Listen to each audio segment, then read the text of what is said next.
ಮತ್ತು ಈ ಘಟನೆಗೆ ಸಂಬಂಧಪಟ್ಟಿರತಕ್ಕಂತಹ ಬೆಳವಣಿಗೆಗಳನ್ನು ಕೂಡ ನಾವು ನೋಡ್ತಾ ಇದ್ವಿ. ಕಾಶ್ಮೀರದಲ್ಲಿ ಕನ್ನಡಿಗರ ಸಾವಿನ ಬಗ್ಗೆ ಸಿಎಂ ಸಿದ್ದರಾಮಯ್ಯ ಅವರು ಕೂಡ ಮಾಹಿತಿಯನ್ನು ಸಂಗ್ರಹಿಸಿದ್ದಾರೆ. ಅವರು ಕೂಡ ಒಂದು ಸಭೆಯನ್ನ ಮಾಡಿದ್ದಾರೆ. ಸರ್ಕಾರದ ಮುಖ್ಯ ಕಾರ್ಯದರ್ಶಿ ಹಾಗೂ ಪೊಲೀಸರಿಂದ ಮಾಹಿತಿಯನ್ನು ಸಂಗ್ರಹಿಸಿದ್ದಾರೆ. ಏನು ಘಟನೆ ಆಗಿದೆ ಅನ್ನುವಂತಹ ವಿವರವನ್ನು ಪಡ್ಕೊಂಡಿದ್ದಾರೆ. ಪೊಲೀಸರು ಮತ್ತು ಅಧಿಕಾರಿಗಳ ಒಂದು ತಂಡವನ್ನು ಕಾಶ್ಮೀರಕ್ಕೆ ಕಳಿಸೋದಕ್ಕೂ ಕೂಡ ಅವರು ಸೂಚನೆಯನ್ನು ಕೊಟ್ಟಿದ್ದಾರೆ.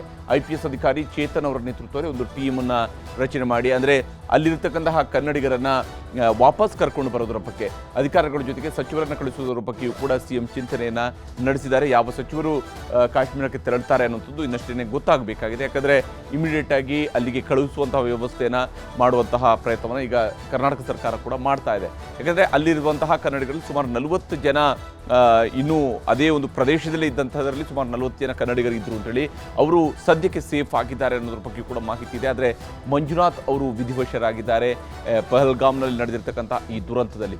ಒಟ್ಟಾರೆ ಈ ಇಡೀ ಘಟನೆಯನ್ನು ನೋಡ್ತಾ ಹೋದಾಗ ಯಾವ ಸ್ವರೂಪದಲ್ಲಿ ಇಲ್ಲಿ ದಾಳಿ ನಡೆದಿದೆ ಅಂತೇಳಿ, ಪುಲ್ವಾಮಾ ದಾಳಿಯ ನಂತರ ನಡೆದಂತಹ ಅತ್ಯಂತ ಭೀಕರ ಮತ್ತು ಅತಿ ದೊಡ್ಡದಾದಂತಹ ಘಟನೆ ಇದು. ಅಲ್ಲಿ ಬಾಂಬನ್ನು ಸ್ಫೋಟಿಸಲಾಯಿತು, ಆದರೆ ಇಲ್ಲಿ ಬಂದೂಕುಗಳ ಮೂಲಕವಾಗಿ ಗುಂಡು ಹೊಡೆದು ಕೊಲ್ಲುವಂತಹ ಕೆಲಸವನ್ನು ಮಾಡಲಾಯಿತು. ಹೀಗೆ ಹಿಂದೆ ಮುಂಬೈನಲ್ಲಿ ದಾಳಿ ನಡೆಸಿ ಬಂದೂಕುಗಳ ಮೂಲಕವಾಗಿ ಗುಂಡು ಹೊಡೆದರು, ಅದೇ ಸ್ವರೂಪದಲ್ಲಿ ಇಲ್ಲಿ ಬಂದೂಕಿನ ದಾಳಿಯನ್ನು ನಡೆಸಿರುವಂಥದ್ದು ಕೂಡ ಸ್ಪಷ್ಟವಾಗಿ ಗೋಚರಿಸ್ತಾ ಇದೆ. ಈಗ ಒಂದು ಸಂಘಟನೆಯು ಕೂಡ ಈ ದಾಳಿಗೆ ಹೊಣೆಗಾರಿಕೆಯನ್ನು ಹೇಳಿಕೊಂಡಿದೆ. ಮೃತ ಮಂಜುನಾಥ್ ಅವರು ಕಾಶ್ಮೀರದ ಕಡೆಯ ವಿಡಿಯೋ ಲಭ್ಯವಾಗಿದೆ. ಮೃತ ಮಂಜುನಾಥ್ ಅವರು ಗುಂಡಿನ ದಾಳಿಗೂ ಮುಂಚಿತವಾಗಿ ತೆಗೆದಂತಹ ವಿಡಿಯೋ ಲಭ್ಯವಾಗಿದೆ. ಅಂದರೆ ಖುಷಿಯಾಗಿ ಎಲ್ಲರೂ ಕೂಡ ಫ್ಯಾಮಿಲಿ ಜೊತೆಗೆ ಹೋದಂತಹ ಸಂದರ್ಭದಲ್ಲಿ ಅಲ್ಲಿ ತನ್ನ ಫ್ಯಾಮಿಲಿ ಮೆಂಬರ್ಸ್ ಜೊತೆಗೆ ವಿಡಿಯೋವನ್ನು ಕೂಡ ಮಾಡ್ಕೊಂಡಿದ್ರು. ಅಂಥದ್ದೊಂದು ವಿಡಿಯೋ ಈಗ ಲಭ್ಯವಾಗಿದೆ. ಮೃತ ಮಂಜುನಾಥ್ ಅವರು ಕಾಶ್ಮೀರದಲ್ಲಿ ಇದ್ದಂತಹ ಕಡೆಯ ವಿಡಿಯೋ, ಅಂದರೆ ದಾಳಿಗೂ ಮುಂಚಿತವಾಗಿ ತನ್ನ ಫ್ಯಾಮಿಲಿ ಮೆಂಬರ್ಸ್ ಜೊತೆಗೆ ಅವ್ರು ಮಾಡ್ಕೊಂಡಿದ್ದಂತಹ ಕಡೆಯ ವಿಡಿಯೋ ಲಭ್ಯವಾಗಿದೆ ನಮಗೆ. ನೋಡಿ, ಪತ್ನಿ ಜೊತೆಗೆ ಖುಷಿಯಾಗಿ ಈ ಒಂದು ಪ್ರವಾಸದಲ್ಲಿದ್ದಂಥದ್ದು. बुक करके कश्मीर प्रवास में आए हैं।